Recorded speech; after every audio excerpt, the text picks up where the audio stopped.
नमस्कार, आप देख रहे हैं न्यूज़ 18 और मैं हूं रुंजुन कोहली। बड़ी खबर में हम बात करने वाले हैं लद्दाख से जुड़ी कुछ अहम खबरों की, तो चलिए शुरुआत करते हैं। सुप्रीम कोर्ट ने जलवायु कार्यकर्ता सोनम वांगचुक की एनएसए के तहत हिरासत को चुनौती देने वाली याचिका पर सुनवाई 10 मार्च के लिए स्थगित कर दी है। ये याचिका उनकी पत्नी गीतांजलि द्वारा दायर की गई थी, जिसमें एनएसए के तहत की गई हिरासत को गलत ठहराया गया है।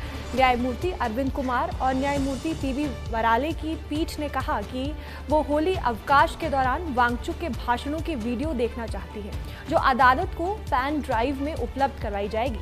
पीठ ने टिप्पणी करते हुए कहा है कि हम उन पेन ड्राइव को देखना चाहते हैं। हमने रजिस्ट्रार आईटी के अवकाश के दौरान उसकी व्यवस्था करने को कहा है।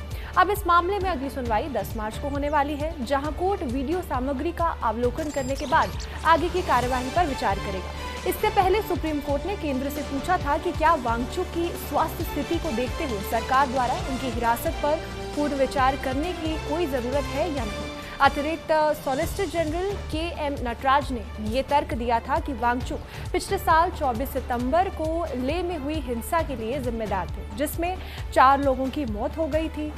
केंद्र और लद्दाख प्रशासन ने शीर्ष अदालत को बताया था कि वांगचुक को सीमावर्ती क्षेत्र में लोगों को उकसाने के आरोप में हिरासत में ले लिया गया था, जहां क्षेत्रीय संवेदनशीलता का मामला शामिल था। 29 जनवरी को जोधपुर केंद्रीय जेल में बंद वांगचुक ने सरकार को उखाड़ फेंकने के लिए बयान देते हुए आरोपों का खंडन किया था और इस बात पर जोर दिया था कि उन्हें आलोचना और विरोध करने का लोकांतरित अधिकार है। लद्दाख के उपराज्यपाल कविंद्र गुप्ता ने राष्ट्रीय एकमता यात्रा 2026 के तहत 30 विद्यार्थियों को उनके एक दल को रवाना किया।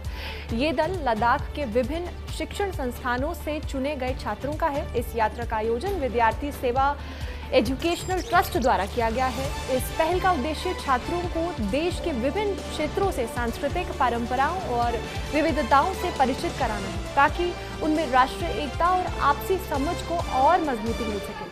ये ग्रुप 11 लड़कियां और 19 लड़कों का है। कार्यक्रम के दौरान उपराज्यपाल ने विद्यार्थियों को शुभकामनाएं देते हुए कहा कि ऐसे यात्राएं युवाओं के दृष्टिकोण को व्यापक बनाती है और उन्हें भारत की विविधता में एकता का संदेश उनको करीब से समझने में अवसर देती है। उन्होंने छात्रों से अपील की है कि वे इस अनुभव से सीख लेकर अपने प्रदेश और देश के विकास में योगदान दें। ये यात्रा छात्रों के लिए न केवल शैक्षिक बल्कि सांस्कृतिक और सामाजिक दृष्टि से भी एक महत्वपूर्ण अवसर मानी जा रही है। एलजी ने लद्दाख के युवाओं को देश की सांस्कृतिक विरासत, लोकतांत्रिक मूल्यों और गवर्नेंस फ्रेमवर्क से जुड़ने में एबीवीपी और विद्यार्थी सेवा ट्रस्ट की भूमिका की तारीफ की है। एलजी ने हिस्सा लेने वाले सभी स्टूडेंट्स को एक सुरक्षित, सफल और बेहतर सफर के लिए बधाई दी है और साथ ही शुभकामनाएं भी दी हैं और केंद्र शासित प्रदेश लद्दाख में युवाओं को मजबूत बनाने और देश बनाने की कोशिशों के लिए एडमिनिस्ट्रेशन के कमिटमेंट को दोहराया है। लद्दाख में विश्व की सबसे ऊंची जमी हुई पैंगोंग झील पर मैराथन दौड़ करवाई गई। इस मैराथन में 450 से अधिक धावकों ने हिस्सा लिया और शून्य से नीचे तापमान, पतली हवा और बर्फीले ट्रैक पर अपने धैर्य और साहस की परीक्षा दी। मैराथन में जवानों ने शून्य के नीचे तापमान में 5, 10, 21 और 42 किलोमीटर की दौड़ पूरी की और शानदार प्रदर्शन भी किया। लद्दाख स्काउट्स के जवानों ने विभिन्न श्रेणियों में शानदार प्रदर्शन करते हुए शीर्ष स्थान हासिल किया। भारतीय सेना द्वारा आयोजित और समर्थित ये मैराथन न केवल साहस और सहनशक्ति की मिसाल है, बल्कि लद्दाख जैसे कठिन भौगोलिक जगह में शीतकालीन खेलों और फिटनेस संस्कृति को बढ़ावा देने के प्रतिबद्धता को भी दर्शाती है। कठोर मौसम और चुनौतीपूर्ण परिस्थितियों के बावजूद धावकों का उत्साह इस बात का प्रमाण है कि जज्बा अगर मजबूत हो तो ऊंचाइयां भी रास्ता नहीं रोक सकते।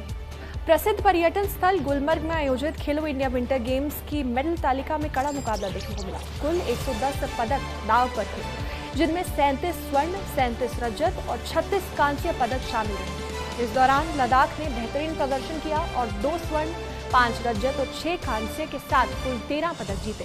इसके साथ ही लद्दाख 5वें नंबर पर रहा। लद्दाख ऊंचाइयों में बसा ये प्रदेश हमेशा से ही चुनौतियों, प्राकृतिक सुंदरता और साहस के लिए जाना जाता रहा है। फरवरी 2026 में लद्दाख ने फिर साबित कर दिया है कि ये सिर्फ भौगोलिक रूप से ऊंचा नहीं है, बल्कि साहस, शारीरिक क्षमता, सांस्कृतिक जागरूकता और राष्ट्र एकता के मामले में भी सर्वोच्च है। महिला सशक्तिकरण केंद्र नीमू मिलिट्री स्टेशन के दोरजे डिवीजन के जीओसी द्वारा नेशनल इंटीग्रेशन टूर का समापन किया गया। 18 से 25 फरवरी 2026 तक आयोजित इस 7 दिवसीय यात्रा में नीमू, बसगो और लेह के 20 समुदाय सदस्यों ने भाग लिया। इस दौरान प्रतिभागियों को बोधगया, वाराणसी और दिल्ली के प्रमुख बौद्ध तीर्थ स्थलों और ऐतिहासिक धरोहरों का भ्रमण करवाया गया। इस यात्रा का उद्देश्य भारत की समृद्ध सभ्यतागत विरासत से लोगों को परिचित कराना और राष्ट्र एकता की भावना को मजबूत करना था। ऑपरेशन सद्भावना के तहत फायर एंड फ्यूरी कॉर्प्स लगातार राष्ट्रीय एकीकरण को बढ़ावा देने, सांस्कृतिक जागरूकता फैलाने और सेना व स्थानीय समुदायों के बीच मजबूत संबंध कायम करने की दिशा में प्रयासरत है। यात्रा से लौटे प्रतिभागियों ने इसे यादगार अनुभव बताया और कहा कि इससे उन्हें देश की विविधता और एकता को करीब से समझने का अवसर मिला है। लद्दाख में टूरिज्म को फिर से शुरू करने के लिए भारत की नई कोशिशों से इंडस्ट्री लीडर्स और लोकल स्टेक होल्डर्स में उम्मीद जगी है। बड़े सुधारों, टारगेटेड ब्रांडिंग और स्ट्रैटेजिक सहयोग के साथ सरकार 2026 में एक मजबूत और टिकाऊ टूरिज्म रिकवरी की नींव रख रही है। फोकस इंफ्रास्ट्रक्चर को फिर से बनाने, लद्दाख की अनोखी प्राकृतिक और सांस्कृतिक विरासत को बढ़ावा देने और लोकल कम्युनिटीज के लिए लंबे समय के आर्थिक मौके बनाने पर है। टूरिज्म लीडर्स ने एडमिनिस्ट्रेशन को प्रोएक्टिव तरीके की तारीफ की है। लद्दाख की प्राकृतिक सुंदरता और सांस्कृतिक विविधता को सुरक्षित रखते हुए सरकार और इंडस्ट्री की कोशिश है कि 2026 में ये क्षेत्र एक प्रमुख ट्रैवल डेस्टिनेशन के रूप में अपनी पुरानी पहचान को फिर हासिल करे। स्थानीय लोगों की भागीदारी, सुधारित इंफ्रास्ट्रक्चर और राष्ट्रीय अंतर्राष्ट्रीय स्तर पर टारगेटेड प्रमोशन से ये संभव होगा कि लद्दाख पर्यटन सिर्फ संख्या में नहीं बल्कि गुणवत्ता में भी विश्व स्तर पर आगे बढ़े। आज के लिए बस इतना ही। देखते रहिए।